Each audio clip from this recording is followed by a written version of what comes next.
அன்பான அனைவருக்கும் அன்பனின் அன்பான வணக்கங்கள். அன்புடைய இன்று சனாதன தர்மம் குறித்து விமர்சிப்பது அனைவருக்கும் ஒரு ஃபேஷனாக மாறிவிட்டது. எதற்கெடுத்தாலும் சனாதன தர்மம், ஜாதி வேறுபாடா சனாதன தர்மம், மேலோன் கீழோன் பிரச்சனையா சனாதன தர்மம், எதை எடுத்தாலும் சனாதன தர்மத்தை விமர்சிப்பது என்பது இவர்களுக்கு ஒரு வாடிக்கையாக மாறிவிட்டது. சனாதன தர்மம் என்றால் என்ன? நாம் பலமுறை நம்முடைய பதிவுகளில் தெரிவித்து விட்டோம். இருப்பினும் மீண்டும் சனாதன தர்மம் குறித்து பேசுவோம். சனாதன தர்மம் என்றால் சிர புராதனம் பிளஸ் நித்திய நூதனம் இசிக்கல் டு கரு சனாதனம். சிர புராதனம் என்றால் எது பழமையிலும் பழமையானதோ, நித்திய நூதனம் என்றால் எது புதுமையிலும் புதுமையானதோ அதற்கு பெயர் சனாதனம். இது பழமையிலும் மிகவும் பழமையானது என்று தோன்றினை, எனவே கூறவும் இயலா தொன்மை வாய்ந்தவா குருவே தொழுதிடுகின்றோம் என்று சொல்லுகிறோமே, அதே போல தொன்று நிகழ்ந்தது அனைத்தும் உணர்ந்திடும் சூழ்களை வாணர்களும் இவள் என்று பிறந்தவள் என்று உணராத இயல்பினலாம் எங்கள் தாய் என்று சொல்லுகிறோமே, அதே போல சனாதன தர்மமானது மிகவும் பழமையானது என்று தோன்றியது என்று கூற முடியாத அளவுக்கு பழமையானது. அதே நேரத்தில் அது நித்திய நூதனமானது, அது இன்றும் புதுமையாக இருக்கக்கூடியது. அற்புதம் இன்னமும் கன்னியே புது அழகு தரும் தமிழ் அன்னையே என்று சொல்லுகிறோமே, அதே போல பழமையிலும் பழமையாக இருந்தாலும் இன்றும் புதுமையாக இருப்பது. எத்தனை ஆயிரம் ஆண்டுகளுக்கு முந்தையதாக இருந்தாலும் இன்றைய நவீன உலகத்திற்கும் பொருந்தக்கூடியது எதுவோ அதற்கு பெயர் சனாதனம். நேற்று எப்படி இருந்ததோ அப்படி இன்று இருக்கிறது, அதேபோல் நாளையும் இருக்கும். இதை அழிக்க முடியாது. அதுவே சனாதன தர்மத்தின் பெருமை. சனாதனம் என்றால் தொன்மையானது, இன்றும் இருக்கக்கூடியது என்று சொன்னோம். தர்மம் என்றால் இந்த தேசத்தில் வாழும் மக்கள் எப்படி வாழ வேண்டும், இந்த தேசத்தில் கடைபிடிக்க வேண்டிய கலாச்சார பண்பாடுகள் என்னென்ன, இவற்றையெல்லாம் விளக்குவதுதான் தர்மம். சனாதன தர்மம் என்பது நேற்று நம் பெரியவர்களால், நம் முன்னோர்களால், நம் மூதாதையர்களால் கடைபிடிக்கப்பட்ட உண்மைகள் இன்றும் கடைபிடிக்கப்படுவதே சனாதன தர்மம் என்று சொல்லுவது. சரி, இவ்வளவு சிறப்பானது சனாதன தர்மம் என்று சொன்னால் ஏன் சனாதன தர்மத்தை இப்படி விமர்சிக்கிறார்கள் அரசியல் கட்சிகள், குறிப்பாக தமிழகத்தில் என்ற கேள்வியை கேட்கும் போது இதற்கு சில விஷயங்கள், 4 விஷயங்களை சொல்லலாம். ஒன்று, சிறுபான்மையினரை திருப்திப்படுத்துவதற்காக வாக்கு வங்கி அரசியல்.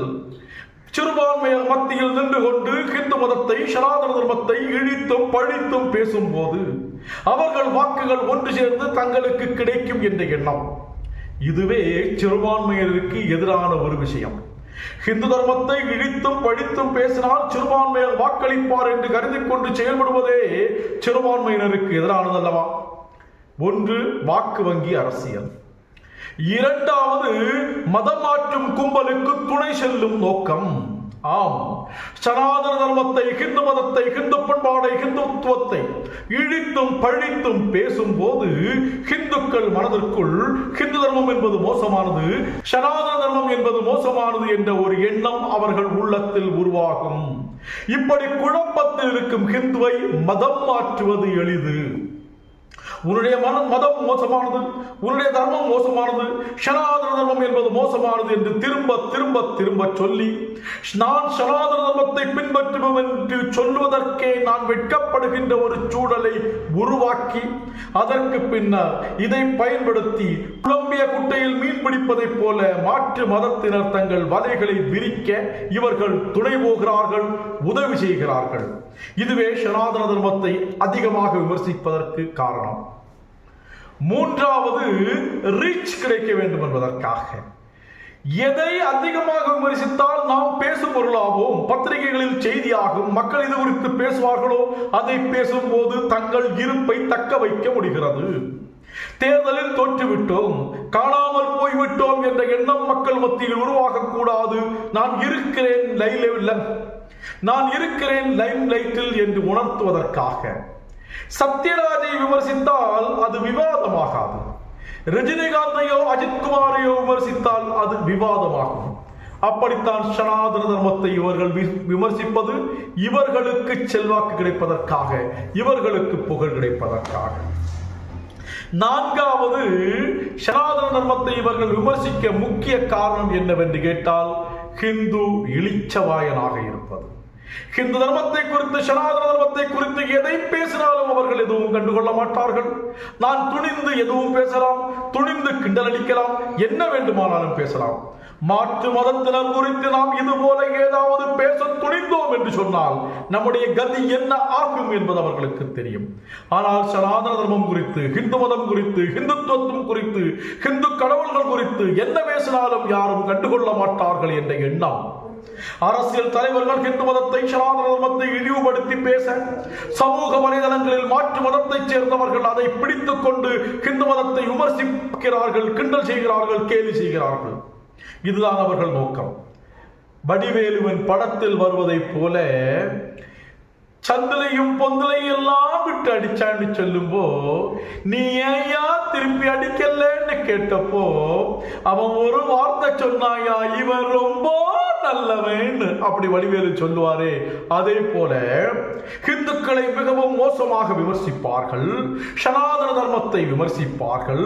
நாம் தட்டி கேட்டோம் என்று சொன்னால் ஹிந்து மதம் எவ்வளவு உயர்வானது, பண்பாடு மிக்கது, இப்படி நீங்கள் பேசலாமா, இப்படி நீங்கள் எதிர்க்கலாமா என்று கேள்வி கேட்டு நம் வாயை அடைத்து விடுவார்கள். இவன் ரொம்ப நல்லவன் என்று சொல்லுவதை போல. அன்பு தாய்மார்களே, சகோதரிகளே, ஹிந்து சொந்தங்களே, சனாதன தர்மம் நம்முடைய தர்மம். சனாதன தர்மம் வேறு, ஹிந்து மதம் வேறு அல்ல. இரண்டும் ஒன்றே. நம்முடைய வாழ்க்கை முறை, நம்முடைய பண்பாடு. பாரதத்தில், அதாவது ஹிமாலயம் சமாரப்ய யாவத் இந்து சரோவரம் தம் தேவ நிர்மிதம் தேசம் ஹிந்துஸ்தானம் பிரசக்ஷதே என்று சொல்லுவார்கள். வடக்கே இமயமலையும் தெற்கே இந்து மகா சமுத்திரமும், இடையில் தேவர்களால் நிர்மிக்கப்பட்ட தேசத்திற்கு ஹிந்துஸ்தானம் என்று பெயர். இந்த ஹிந்துஸ்தானத்தில் வாழும் மக்கள் எப்படி வாழ வேண்டும் என்று வகுக்கப்பட்ட தர்மம் சனாதன தர்மம். பின்பற்றுவதற்காக உணர்த்தப்பட்ட கடமைகள் சனாதன தர்மம். வரும் பதிவுகளில் சனாதன தர்மத்தின் பெருமைகளை தொடர்ந்து பதிவிட உள்ளேன். என் சிற்றறிவுக்கு எட்டியதை, பிராணங்களை படித்தவன் அல்ல, இதிகாசங்களை உணர்ந்தவன் அல்ல, ஆனால் என் அறிவுக்கு எட்டிய சனாதன தர்மத்தின் பெருமைகளை வரும் நாட்களில் பதிவிட உள்ளேன். பாருங்கள் பிடித்திருந்தால், பகிருங்கள் பிடித்திருந்தால்.